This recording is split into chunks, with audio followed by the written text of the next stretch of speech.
नमस्कार सबैजनालाई। आज मैले तपाईहरुलाई मास्टर्स स्पेशल्ली एमबीएस को थेसिस कसरी बनाउने भनेर सानो भिडियोहरु लिएर आएको छु। तपाईले सुरुबाट अन्तिमसम्म नछोडी हेर्नु होला। तपाईलाई अलिकति फेयर आइडिया चाहिँ हुन्छ यो भिडियोबाट भन्ने मैले आश व्यक्त गरेको छु।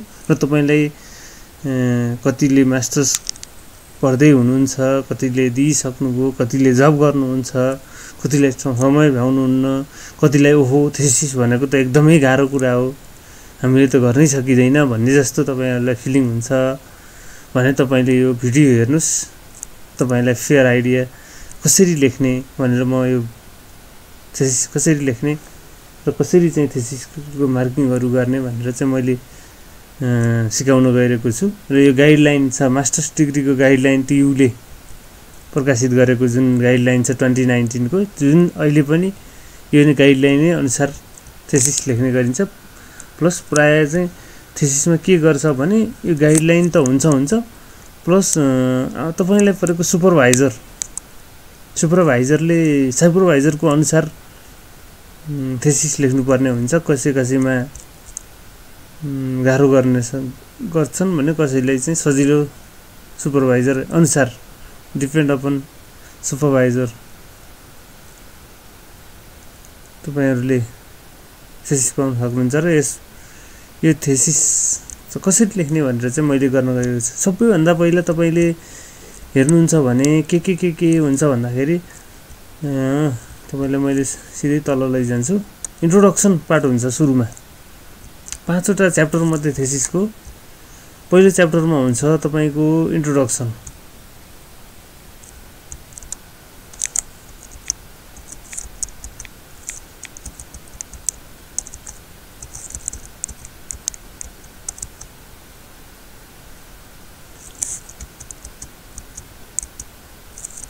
म यहाँबाट गएँ त्यहाँ माथि तपाईहरुलाई धेरै हुन्छ। 5 वटा च्याप्टर हुन्छन्। तपाईले प्रपोजल पनि कसरी गर्नुपर्छ भने सबै यो chapter 1, chapter 2, chapter 3 to some extent and chapter 5, chapter 4 चाहिँ डाटा एनालाइसिसको पार्ट हुन्छ। त्यो गर्नु पर्दैन भने प्रपोजलमा तपाईहरुले चाहिँ यही फुल थेसिसको चाहिँ मैले कसरी गर्छु, कसरी चाहिँ डाटा एनालाइसिस गर्छु, कसरी डाटा कलेक्सन गर्छु, अनि के चाहिँ मेरो अब्जेक्टिभ हो, के रिसर्च प्रब्लम हो, रिसर्च ग्याप के हो भनेर तपाईहरुले प्रपोजलमा पठाउनु पर्ने हुन्छ भने थेसिसमा चाहिँ त्यसैलाई डिटेल एनालाइसिस गरिएको हुन्छ। तपाईले चाहिँ यहाँ ब्याकग्राउन्ड अफ द स्टडीमा पनि हेर्न सक्नुहुन्छ। च्याप्टर 1 मा इन्ट्रोडक्सनको पार्ट हुन्छ। त्यसमा चाहिँ ब्याकग्राउन्ड पहिले लेखिन्छ। The purpose of this section is to create the context to the study. भनेको मतलब कस्तो भने अब तपाईहरुले यो प्रेजेन्ट कन्टेक्स्ट चाहिँ थेसिसको प्रेजेन्ट कन्टेक्स्ट चाहिँ के को छ, के को बेसिस छ, किन चुज गरियो भनेर चाहिँ यो ब्याकग्राउन्ड अफ द स्टडीमा राख्नुहुन्छ। त्यसपछि तपाई दोस्रो आउँछ। पहिल्यै च्याप्टरको इन्ट्रोडक्सनको दोस्रोमा चाहिँ आउँछ मेन प्रब्लम स्टेटमेन्ट। तपाईले चाहिँ खोज्नु भएको के हो, समस्या के हो, बजारमा समस्या के छ, त्यसलाई हल गर्नको लागि चाहिँ तपाईले जुन रिसर्च गर्दै हुनुहुन्छ भनेर प्रब्लम स्टेटमेन्ट भनेको विगतको नतिजा यो थियो, विजलको रिजल्ट यो थियो, अथवा अहिलेसम्म नगरेको रिजल्ट यो थियो र यसमा चाहिँ यो समस्या देखेँ मैले भनेर चाहिँ त्यो अनुसारले चाहिँ तपाईले प्रब्लम स्टेटमेन्ट खोज्न सक्नुहुन्छ। प्रब्लम के हो, के को लागि चाहिँ रिसर्च, किन research, why research is needed भनेको त्यसको आन्सरको लागि चाहिँ हामी प्रब्लम स्टेटमेन्ट भनेर राखिन्छ। त्यसमा चाहिँ 2-3 वटा प्रब्लम यो समस्या छ, so I choose this topics भनेर चाहिँ you have to justify your topics. यो प्रब्लम स्टेटमेन्टमा त्यो राख्नुपर्ने हुन्छ। नि अब्जेक्टिभ चाहिँ के फाइन्डिङहरु पत्ता लगाउने हो, what you are intended to find the objective of the study भनेर यसमा चाहिँ अब्जेक्टिभ्सहरुको कुराहरु गरिन्छ। जुनमा चाहिँ मेन के को लागि चाहिँ तिमीले थेसिस गर्दैछौ अथवा तपाईले के को लागि थेसिस गर्दै हुनुहुन्छ भन्ने कुरा अब्जेक्टिभ अफ द स्टडीमा आउँछ। र यो चाहिँ मेन ब्याकबोन अफ द पछाडी पनि तपाईले यही अब्जेक्टिभको फुलफिल गर्नको लागि नै फुल रिसर्च गरिएको भन्ने कुराहरु बुझ्नुपर्छ। त्यसपछि चाहिँ अर्को पार्ट हुन्छ इन्ट्रोडक्सनमा हाइपोथेसिस। हाइपोथेसिसमा के हुन्छ भने तपाईहरुलाई यो मेन्डेटरी चाहिँ छैन हाइपोथेसिस हैन, तर तपाईले अलिकति रिसर्च गरौँ अलिकति राम्रो बनाऊ, अट्र्याक्टिभ बनाऊ भन्यो भने हाइपोथेसिस पनि राख्न सक्नुहुन्छ। र त्यो हाइपोथेसिस चाहिँ म्यान्डेटरी छैन है, मास्टर्सको लागि म्यान्डेटरी छैन, पिएचडी को लागि चाहिँ म्यान्डेटरी छ। यो हाइपोथेसिसको पार्ट हुन्छ। र rationale of the study, rationale of the study भनेको चाहिँ कस्तो भने मेन पर्पज के हो in this section, the researcher should state why this study is worthwhile and useful to the reader. भनेको मतलब के भन्छ भने रिडर्सहरूको लागि यो फाइन्डिङ पछि रिडर्सहरूको लागि अथवा फर्दर पेपरको लागि चाहिँ कसरी इम्पोर्टेन्ट हुन्छ। अब तपाईले त्यत्रो गरेर समय लगाएर रिसर्च गर्नुहुन्छ, लास्टमा केही पनि त्यो अरूलाई आउटपुट तपाईले जुन निकाल्नु भएको आउटपुट अरूलाई काम लागेन भने रिसर्चको कामै भएन नि। त्यसको हुनाले चाहिँ ऱ्यासनल अफ द स्टडी पनि एकदमै इम्पोर्टेन्ट पार्ट हो। र तपाईहरुको चाहिँ लिमिटेसन अफ द स्टडी भन्ने लास्ट पार्ट, इन्ट्रोडक्सनको लास्ट पार्टमा चाहिँ लिमिटेसन अफ द स्टडी हुन्छ। यसमा चाहिँ डाटा कलेक्सनहरू गर्दाखेरि के लिमिटेसन हुन्छ, तपाईको सेकेन्डरी डाटा हो भने के हुन्छ, प्राइमरीमा के लिमिटेसनहरू हुन्छ, अनि तपाईहरुको टपिक्समै के लिमिटेसन छ। अब लिटरेचर रिभ्यू गर्दाखेरि तपाईलाई लिमिटेसन हुन सक्छ, चाहिएका लिटरेचरहरू नपाइन सकिन्छ, हो त्यो लिमिटेसन त्यसमा राख्दिने। त्यो देखाइसकेपछि तपाईहरुको के भयो, फर्स्ट च्याप्टर सकियो। त्यसपछि आउँछ लिटरेचर रिभ्यू। यो लिटरेचर रिभ्यू भनेको के हो भने तपाईले गरेको जस्तो टपिक्समा अरु यो भन्दा अगाडि नै रिसर्चरहरूले के रिसर्चहरू गरिसकेका छन्, हो त्यो फाइन्डिङहरू चाहिँ तपाईले यसमा चाहिँ रिभ्यू गर्नुपर्ने हुन्छ। र तपाईले प्रोफेसर अनुसार 20 वटा 25 वटा 30 वटा कतिवटा चाहिँ लिटरेचरहरू चाहिँ पढेर त्यसको जिस्ट पत्ता लगाउनु पर्ने हुन्छ, जसको आधारमा चाहिँ तपाईलाई फेयर आइडिया हुन्छ कि अब यसरी चाहिँ रिसर्च अरूको यस्तो यस्तो आएको रहेछ, मेरो कस्तो आउँछ भनेर तपाईलाई कम्पेरिजन गर्न पनि सजिलो हुन्छ यो लिटरेचर रिभ्यूबाट है। अनि त्यसपछि यो लिटरेचर रिभ्यूमा चाहिँ के हुन्छ, इन्ट्रोडक्सन र यो थ्योरिटिकल रिभ्यू भन्ने हुन्छ, अर्को एम्पिरिकल रिभ्यू भन्ने हुन्छ। यसको लागि पनि अझै डिटेल जाने भने अझै लामो भिडियो हुन्छ, र तपाईहरुलाई चाहियो भने फेरि म यसको लागि पनि छुट्टै भिडियो बनाउँछु। तर अहिलेको लागि चाहिँ समराइज रूपमा चाहिँ लिटरेचर रिभ्यूमा लिटरेचर अगाडिका रिसर्चरहरूले गरेको चाहिँ त्यो लिटरेचर चाहिँ रिभ्यू गर्ने हामीले, र आफूलाई चाहिँ अझै आफ्नो त्यो आइडियालाई चाहिँ अझै ब्रोडनिङ गर्ने काम चाहिँ यो लिटरेचर रिभ्यूमा गरिन्छ है। अनि त्यसपछि तपाईकोमा जान्छ रिसर्च मेथोडोलोजी। हो यो चाहिँ main backbone, main body of the research भनेको चाहिँ रिसर्च मेथोडोलोजी हो। र तपाईले यसको लागि केही कुराहरू स्टडी गर्नुपर्ने हुन्छ। जस्तो तपाईले चाहिँ यहाँनिर रिसर्च डिजाइन चाहिँ कुन रिसर्च डिजाइनबाट तपाईले रिसर्च गर्दै हुनुहुन्छ, कजुअल रिसर्च डिजाइन हुन्छ, quantitative research design, qualitative research design हुन्छ, कज एन्ड इफेक्ट वाला त कोरिलेसन रिग्रेसन राख्नुहुन्छ भने क्याजुअल हुन्छ, डिस्क्रिप्टिभ हुन्छ, तपाईको मिन मेडियन मोड राख्नुभयो भने त्यसरी चाहिँ यो रिसर्च डिजाइन हुन्छ।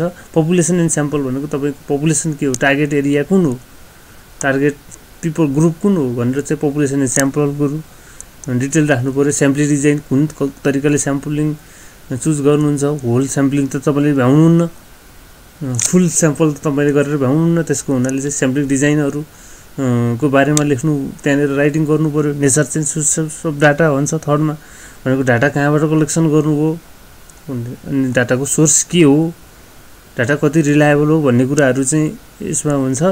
अनि इन्स्ट्रुमेन्टेसन अफ डाटा कलेक्सन भनेको हाउ डाटा यु कलेक्टेड यो डाटा, त्यसले चाहिँ data instrument of data collection भन्छ।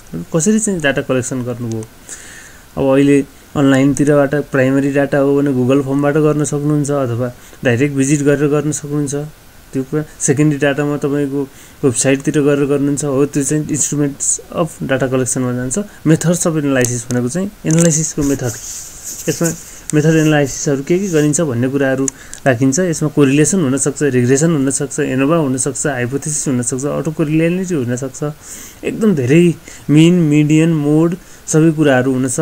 अब त्यसमा चाहिँ कुन एनालाइसिस गर्नुहुन्छ भन्ने कुराहरू त्यो मेथड अफ एनालाइसिसमा गरिन्छ भने research framework and definition of variable, this is very very important है। यो चाहिँ फ्रेमवर्क चाहिँ कुन कुन तरिकाले हुन्छन् र तपाईले चाहिँ कसरी गर्नुपर्ने हुन्छ भने डिपेन्डेन्ट भेरिएबल र इन्डिपेन्डेन्ट भेरिएबल दुईवटा छुटाउनु पर्ने हुन्छ, so that you can achieve that much of relationship between dependent variable and independent variable है। त्यसको लागि चाहिँ तपाईँले के गर्नुपर्ने हुन्छ, डिपेन्डेन्ट भेरिएबल र इन्डिपेन्डेन्ट भेरिएबल छुट्याएर त्यसको रिलेसन छ कि छैन भनेर गर्नुपर्ने हुन्छ। यो चाहिँ तपाईँको रिसर्च डिजाइन भनेर तलपट्टि देखाइहाल्यो, यो पढ्न सक्नुहुन्छ, सरल छ, केही छैन त्यस्तो होइन।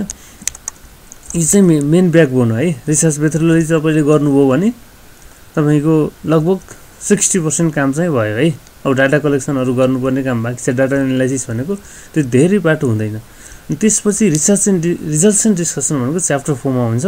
यसमा चाहिँ के हुन्छ भने त्यो जुन रिसर्च च्याप्टर 3 मा काम गर्नुहुन्छ, रिसर्च डिजाइन मेथोडोलोजी जुन गर्नुपर्छ, यसमा चाहिँ तपाईँको के हुन्छ भने डाटा एनालाइसिस गर्ने काम गरिन्छ रिसर्च एन्ड डिजाइनमा। अब तपाईँको कलेक्टेड डाटामा चाहिँ यसमा ल्याएर यति वेट, यो पपुलेसनको यति वेट, यो अथवा यो ब्याङ्कको यति चाहिँ रिटर्न आयो, अर्को ब्याङ्कको यति रिटर्न आयो, अनि दुईटामा यति कोरिलेसन भयो, यति रिग्रेसन भयो भनेर यसमा चाहिँ के देखाइन्छ, रिजल्ट एन्ड डिस्कसनमा देखाइन्छ।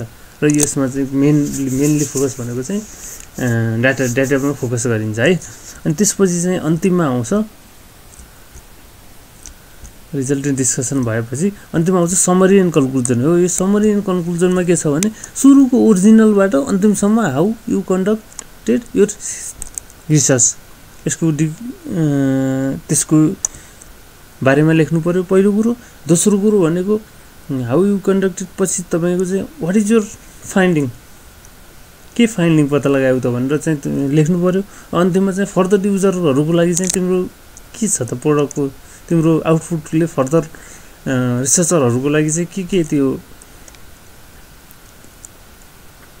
हेल्प गर्छ भनेर त्यसको लागि चाहिँ समरी एन्ड कन्क्लुजनमा पार्टमा लेख्नु पर्यो र तपाईँको थेसिस सकिन्छ। अब थेसिसको लागि चाहिँ तपाईँलाई तलपट्टि अलिकति के छ भने रेफरेन्सहरू कसरी लेख्ने, साइटेसन कसरी दिने, फर्मेट कसरी गराउने भन्ने कुराहरू पनि हुन्छ।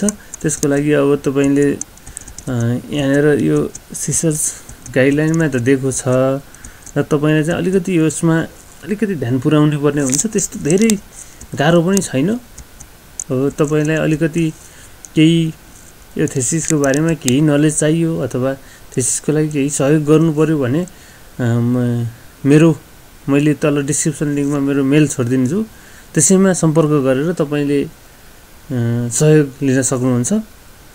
त्यसको लागि मैले तल मेल आइडी छोडिदिन्छु, त्यो मेल आइडीमा तपाईँले मेल गर्नु होला।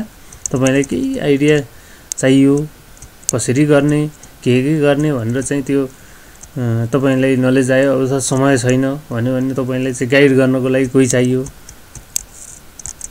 भन्ने चाहिँ सम्पर्क गर्नु होला।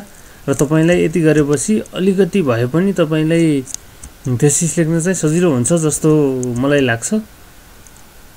धन्यवाद है त।